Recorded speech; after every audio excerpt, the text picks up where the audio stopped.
Focusing on each section for about 1 second allows you to keep your eyes moving, yet still enables you to easily pick out traffic. If something does catch your attention, you should identify the object before moving on to the next section.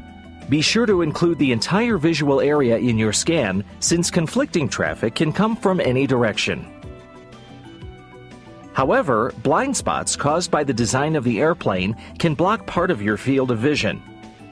These blind spots will vary from one aircraft to another, depending on the location of the wings and the cockpit. For example, in a high-wing aircraft, the area directly under the airplane is blocked by the fuselage, while the wings make it difficult to see the area above the airplane. When you make a turn in a high-wing airplane, your vision is blocked in the direction you are turning. Before starting a turn, you should raise the wings slightly to clear the area. Then make the turn. In a low-wing aircraft, the fuselage blocks your view under the airplane, as well as some of the area above and behind. The view downward is further restricted by the wings. When you make a turn in a low-wing aircraft, the view in the direction away from the turn is blocked.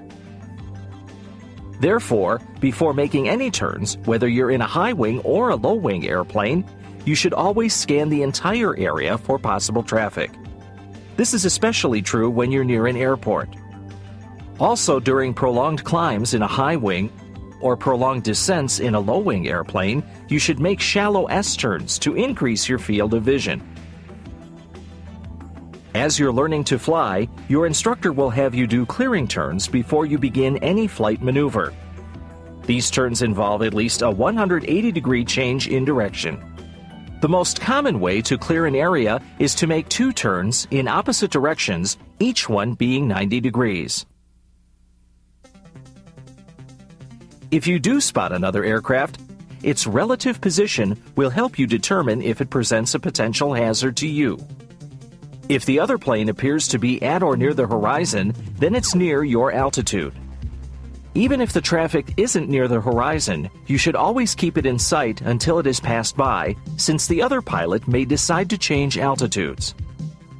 When an aircraft is on a collision course with you, its position in the windshield will barely move as it approaches.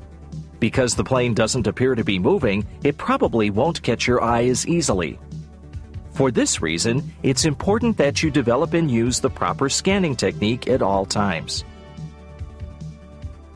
When you do find yourself near another aircraft, there are certain regulations which determine who has the right-of-way.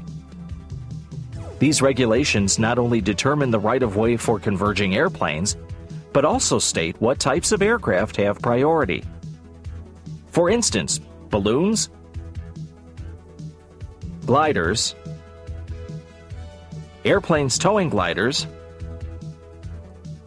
and airships all have right-of-way over other powered aircraft. Any plane in a state of emergency has the right-of-way over all other aircraft. When 2 airplanes are approaching head-on, both should yield to the right. When you're overtaking another airplane, the plane in front has the right-of-way. In this case, you should alter your course and overtake the aircraft well to the right. If an airplane is converging on you from the right, it has the right-of-way. Just like 2 cars meeting at an intersection, you must yield to the vehicle on the right and change your course to pass behind the other aircraft. During airport operations, aircraft in the process of landing have the right-of-way over aircraft on the ground, as well as others in the vicinity. If 2 aircraft are approaching to land, the one at the lowest altitude is given right-of-way.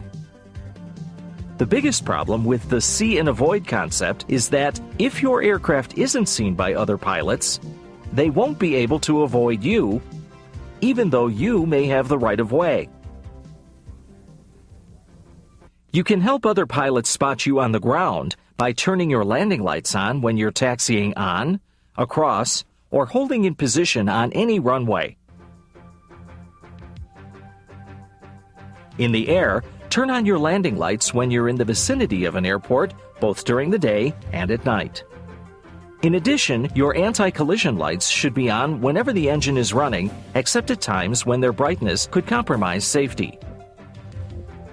To further reduce the chance of mid-air accidents, cruising altitudes were established to keep sectors of traffic flowing in one direction, away from traffic moving in the opposite direction.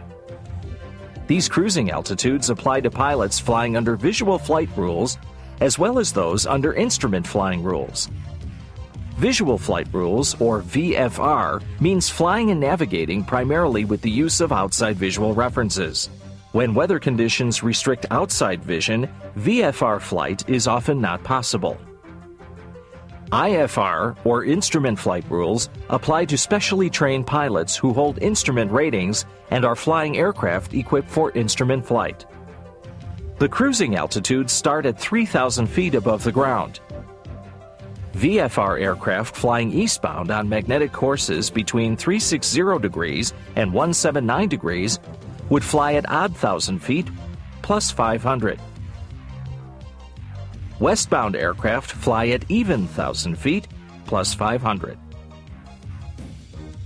IFR traffic flies at odd or even 1,000 feet depending on the direction of travel.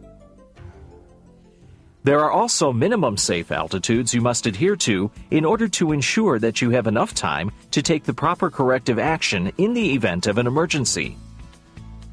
When you're flying over uncongested areas, you must fly at least 500 feet above the surface.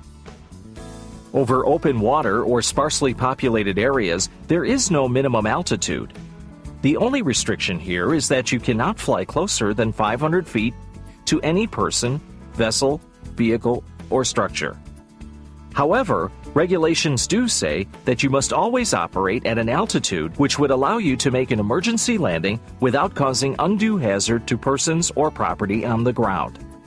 A larger safety margin is needed over congested areas such as towns or cities. Regulations require that you fly at least 1,000 feet higher than the top of the highest obstacle when you're within 2,000 feet of it. Large metropolitan areas pose a more serious problem because they have fewer emergency landing areas. By flying at higher altitudes than those required by regulation, you might be able to buy the extra time needed to tend to any problem which might occur. In addition, a higher altitude increases your glide distance, giving you a larger selection of emergency landing spots. Another important aspect of safety is avoiding areas protected for national security reasons.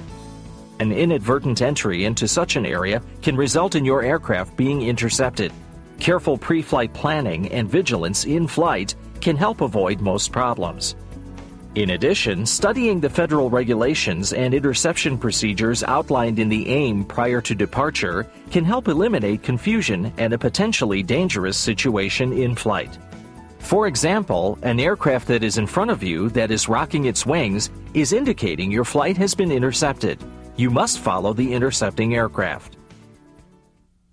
As the skies become more crowded, the skills of detecting other aircraft and avoiding potential hazards becomes increasingly important. Using these skills will help ensure enjoyable flying in the years to come.